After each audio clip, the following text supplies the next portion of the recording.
I'm Cynthia Becker, Okay. and I'm the host of the reality series, CPS the Horror Stories. Not an attorney or a social worker, just a mom who has experience with CPS as I dealt with them. They kidnapped my kids a couple years ago. After fighting for 2 years, I did get my kids back. I'm with Nick. We had an interruption with our service the other day, so we are finishing his interview. So Nick, go ahead and just give us a quick reminder of you, where you're from, and a little bit about your case. Okay. I'm Nick Fagerland. I'm from North Dakota. Basically, I took a trip to Idaho with my baby, and was set up by the police, and he was taken. I've been fighting for the last 2 years, trying to get him back home here. September 14th is my hearing for termination of my parental rights. And there's this corruption and a lot of lies that I feel people need to know. And I'm picking up from the first part. So you were just telling me about your court hearing that's coming up. Let's start there. What did you say? When is it? Start where? When is your next court hearing? When what? Your next court hearing. Oh, the hearing? Yeah. Oh, yeah. Okay. September 14th, and they're asking for termination of parental rights. At the lady who represents my child or speaks for my child, from Ladium Garden or or something like that, a speaker for the child, and they're recommending my term be terminated and him be adopted. My case manager has asked me to sign release forms so she can talk to my treatment provider and get my lab result and everything. Even though the lab's already sent to the courts like sometimes, and my treatment providers wrote letters, my updates on how I'm doing treatment and when I pleaded, and she did all that, and my case manager keeps acting like I haven't signed a release things to share information, but I've signed 3 times already. And my treatment provider keeps saying that she should call her back with no response. So it almost seems like they're like not communicating what looks like, whatever. I'm confused. My attorney is a public defender, but which she really did good with. I asked her with her, she's good, but something's changed. I don't know. I mean, I've asked her to give me copies of the hair follicle from 2 years ago, and they still can't give me that. And I don't know what to do. Like, I've completed treatment. I mean, I've had an apartment with an extra spare bedroom for 8 months with a crib and his room ready. He was ICP approved to come here with my sister, and she was approved, and they still won't do it. I don't know. The people that have him, his fictive, they say that it's fictive relations or something weird, what that means. Fictive parents. They're not related at all. Completely never even knew these people until this happened. I just don't get it. Like, to be able to take a child from somebody, and I went to jail. Yes, I went to jail, but I mean, the charges were dismissed, and there's nothing I can do now. A marijuana charge, they're holding over my head, with the warrant saying I have to turn my in for that, but then I go to jail for 9 months, which ruins my case plan. So either way, I don't know. I feel stuck. I don't know how to I need help addressing, somehow bringing up all the stuff that already happened. Like I don't know why they can't do that. My attorney, even my public defender's like, oh, we're addressing your case plan today. We're not gonna go that stuff. They've been telling me that for 2 years now. Like, that happened last time. We're not here for last time. We're here for now. And I mean, I tried to give the judge a motion of like facts or whatever about everything that's happened, and he just, I don't know. He don't want to hear me. He doesn't even let me speak really at all. But I'm sure he's friends with their family too. Who knows? I don't know. There's just a lot of weird things that I haven't even spoke about that happened to me through all this. Like, I was put in jail in the courthouse for no reason, like because the judge wanted me in jail. It was illegal.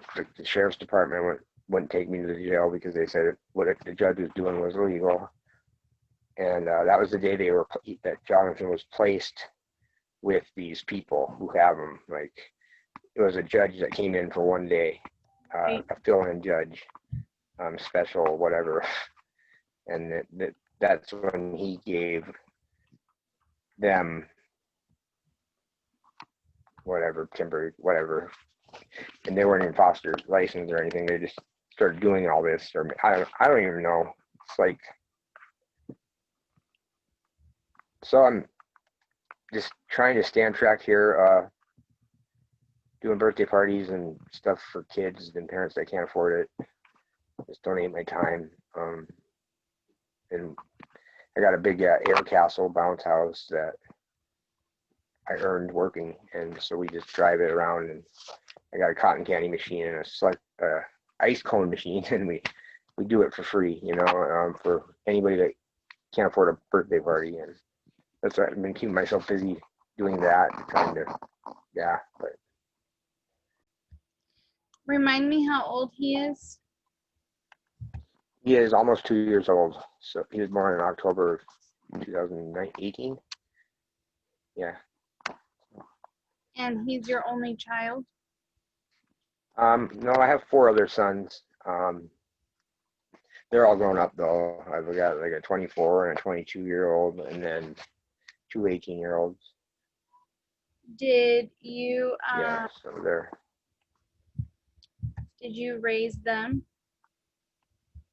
Part-time, like half of their life, for the first half of their life, and then we separated, and I would, give them for summers and whatever, but I've always been, involved the best I can, I had a rough past a little bit, and I did a little bit of time in prison before, so that was in 2005, so I missed some years there, but they're all boys, and they're all, I don't know, my boys, I guess, still, so.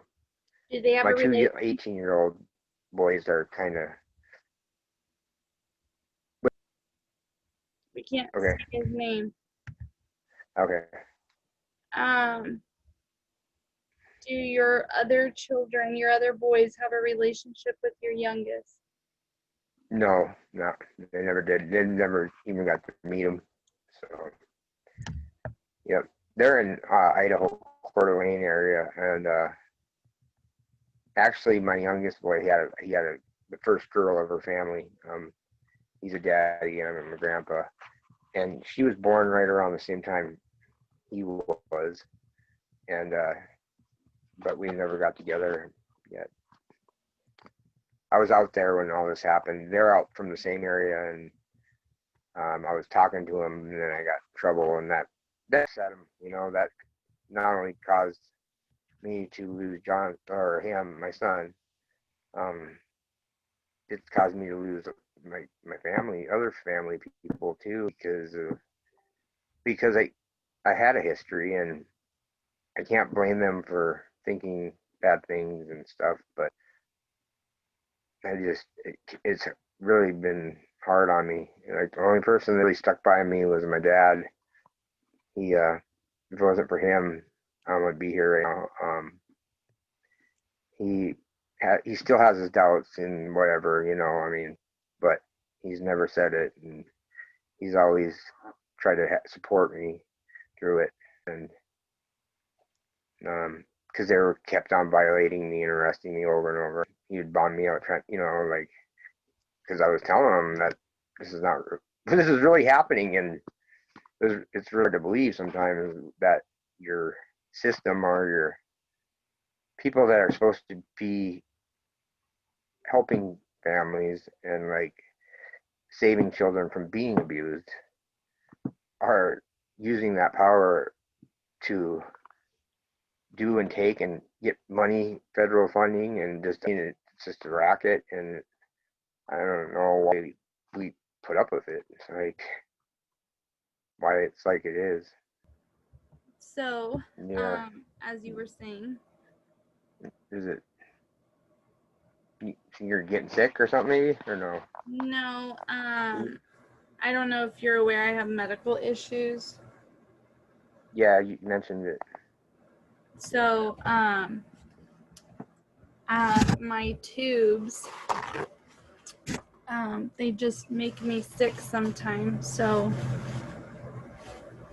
and I ate, and I probably should not have, and I've just been throwing up lately. So, but I'm okay. Good. So what can you remind me what you were just saying? I apologize. Oh, I just on well, just what our CPS agencies and all this, the people that are supposed to be saving kids and helping families are doing the exact opposite, and I just don't get where, like, even the mother is out of prison now, and she's getting visitation with my son.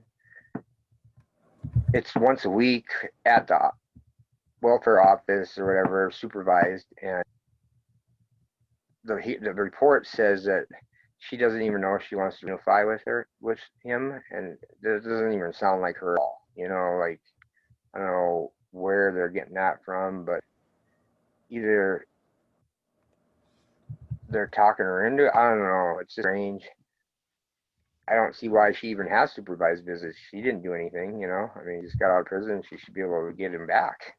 But making her go through a program too, and supervised visits for an hour a week, which is no time to respond or I mean, it's just enough time. Maybe for me, it was for to realize, feel it again that he was me, and then watch me walk away. And it was the best thing I've ever done. Like, because he was screaming that you just didn't want me to put him down, and their time limit, 1 hour, get going, and I'm like, I'm man enough to say if I had done something to where they needed to take away, then I could own it, But whether I'm an addict or whether I was a user back 10 years ago or whatever, and it would never let it affect being bothered to my son. And if it was too much for me, I would ask for my family, mom. I would say, hey, I'm messed up, or I would never ever put my son in danger, or anything like that, and to abuse him in any way. And this whole case has been lies, and I haven't even had to like really lie back or like lash out. I take it, and like somehow the truth is revealed every time, Like I was before trial and going, oh my God, I'm looking at life, but I was gonna plead guilty. Somebody put something in my car, and you know what I mean, set me up. I was not. I'd rather do life than ever plead guilty, something like that, and right. And then all of a sudden it was missed. All the videos were released. They held back on the rest, and the judge just never. Well, I don't get how they're getting them and how they're keeping them. I don't know.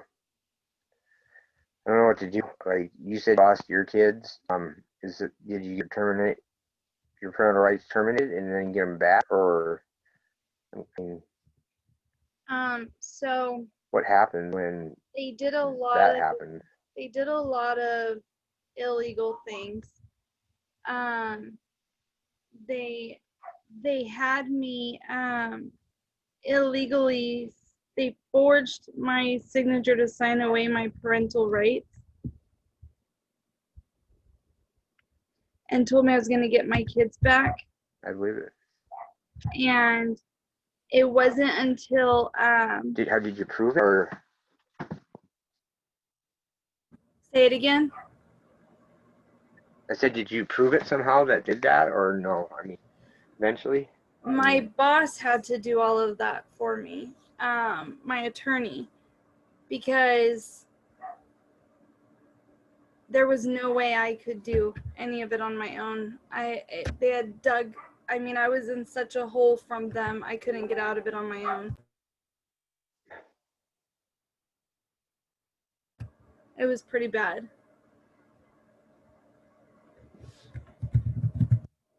That's kind of where I get costed my dad over, I don't know, probably 20,000 in bond money. Lost his car. Just everything. Like, I had a house here. I had all his baby stuff I have, and it's like it was never used. I lost everything. That's pretty much me too. I had to prove. They tried to use my health issues against me. Tried to say I was too sick to be a mom.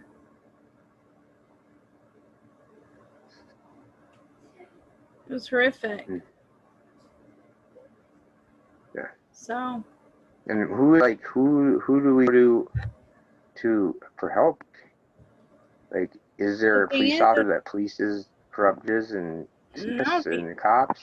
There's like, I don't know. I've tried run up like grievance to the sergeant. There's no authority over CPS. That's the problem. None. None. No authority. No, then what do we change it? I guess I don't know. That's what we're trying to do. I ain't gonna like. That's for sure. Yep, that's what we're trying to do.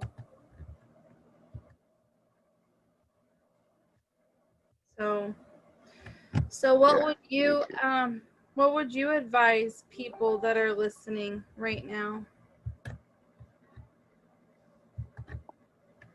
Well, something I didn't do, I guess, is I would, if you are in contact with any government CPS agency, record everything, conversation, everything.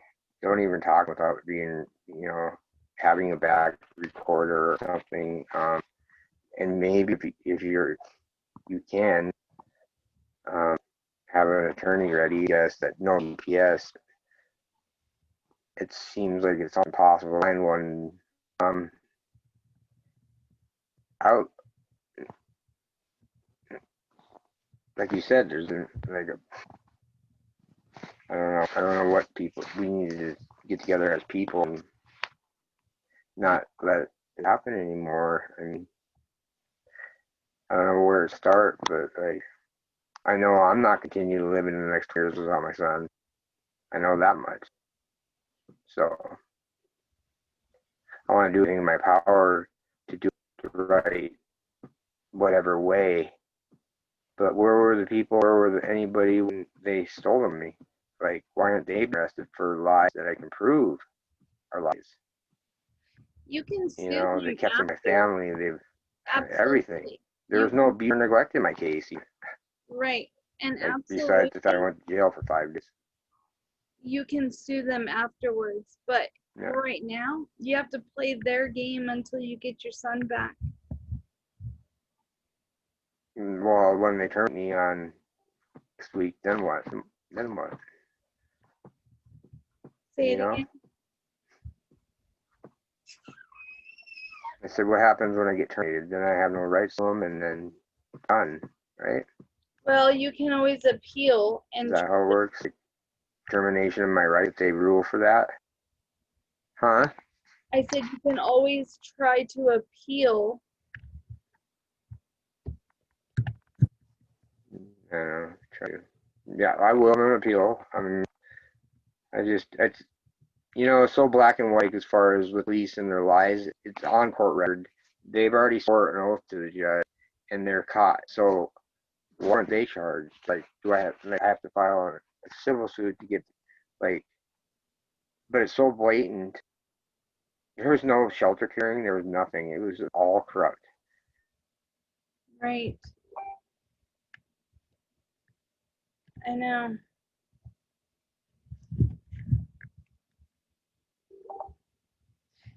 Well, let's talk after your court hearing. I want to know what happens.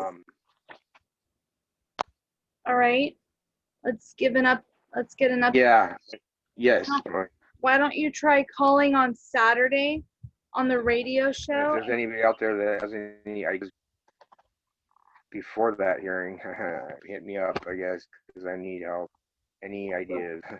That's what I'm saying. Why don't you call on Saturday night on the radio show and ask my attorney if he has any direction for you?